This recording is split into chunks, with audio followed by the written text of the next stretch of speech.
Idag kör vi motorsågsutbildning, jag och Torbjörn. Det är Ekhagas trädfällning, känd från forumet, som ska utbilda oss. Så häng med nu, för nu blir det allvar. Filmar du? Ja.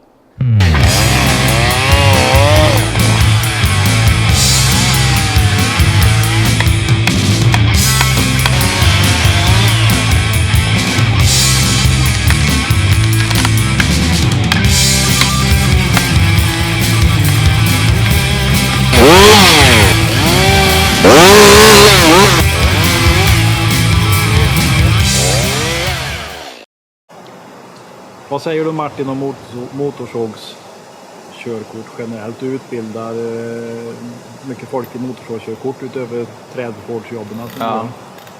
Jag kör ju ABC. Och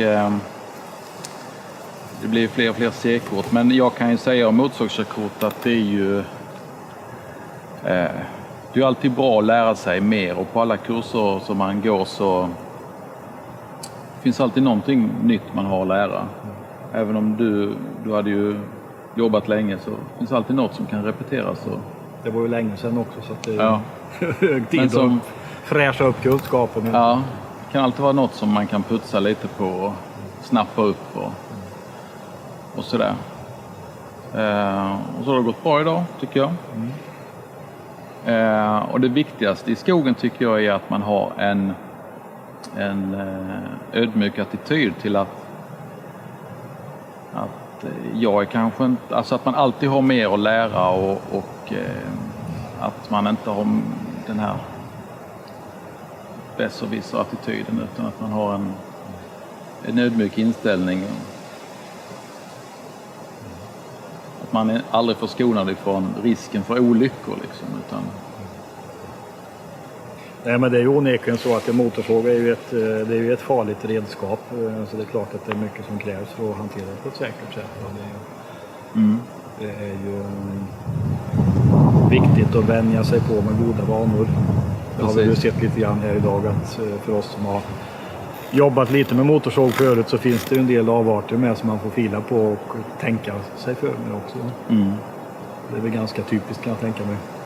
Ja, alltså när man får en som har jobbat länge så är det ju klart fördelar för man kan mycket, men risken är också att man har lärt sig, och det är ju det här med tummen till exempel är ju jättesvårt att lära av, och det finns risk att man har slarvat med visir som vissa kan göra, och även det här med stamkvistning är också en vanlig sak, att man kvistar både upp och ner och lite högt och sådär. Och det kan vara svårt att vänja sig av med det.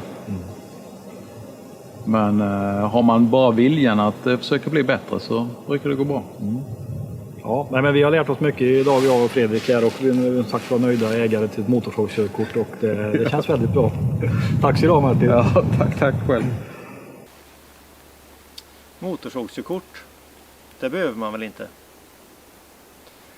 Nej, per definition är det faktiskt så att är du privat skogsägare och arbetar i en egen skog så behöver du per definition inte ha motorsågskörkort. Det behöver inte heller din make, sambo, partner eller son, dotter ha om de arbetar med dig i samma skog. Men efter de här dagarna med Martin så tycker nog ändå vi att det är en god idé att ta motorsågskörkortet. För man blir rik på kunskap, man lär sig mycket. Man lär sig att arbeta säkert. Och vad kan vara viktigare än det? Några snabba tips för dig som vill vara säker i skogen. Ska vi köra? Arbeta gärna inte ensam. Och om ni är flera, 2 trädlängder emellan er när ni hugger samtidigt. Ha alltid första förband med dig och mobiltelefon.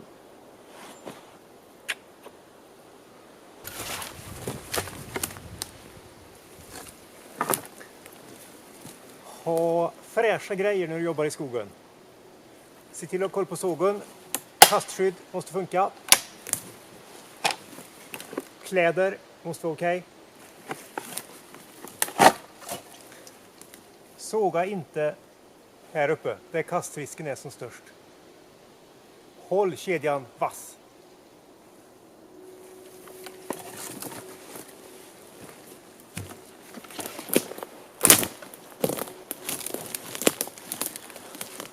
Har du gammal skyddsutrustning och ska igång och hugga, har du möjligheten, överväg då starkt att köpa nya skyddskläder. Såna här sågskyddsbyxor i stretch är helt fantastiska att jobba i, oavsett fabrikat. Har du gamla gummistövlar, överväg att byta till kängor. Det är helt enkelt så mycket skönare. Hjälmen måste vara fräsch. Den är inte så dyr i inköp heller, så satsa på en ny i så fall. Idag finns det indikatorer som talar om plasten är för dålig. Solljuset äter sönder plasten. Använd visir så fort du sågar.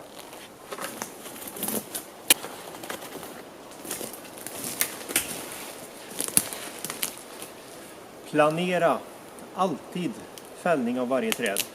Varje träd är unikt. Planera varje träd. Viktigt, reträttvägar. Ska jag fälla mot dig nu? Ska jag ha reträttväg dit och dit. Rensa dem. Ett bra och säkert sätt att starta sågen på. Mellan benen. Båda händerna.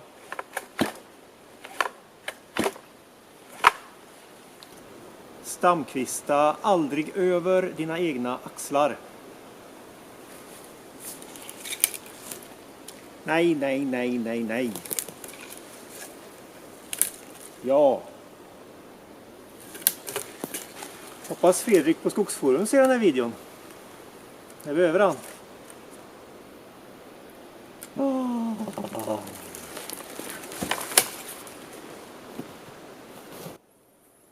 Börja alltid med riktskäret.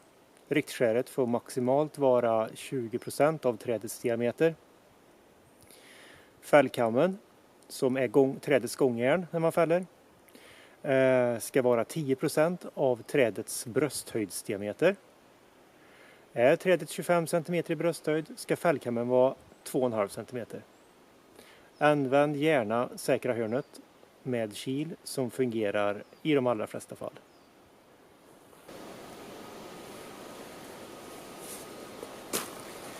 Det kanske viktigaste tipset. Njut när du är ute i skogen och arbetar. Ät och drick ofta. Det är en säkerhetsaspekt. Vi ses på Skogsforum. Ha det bra. Hej då!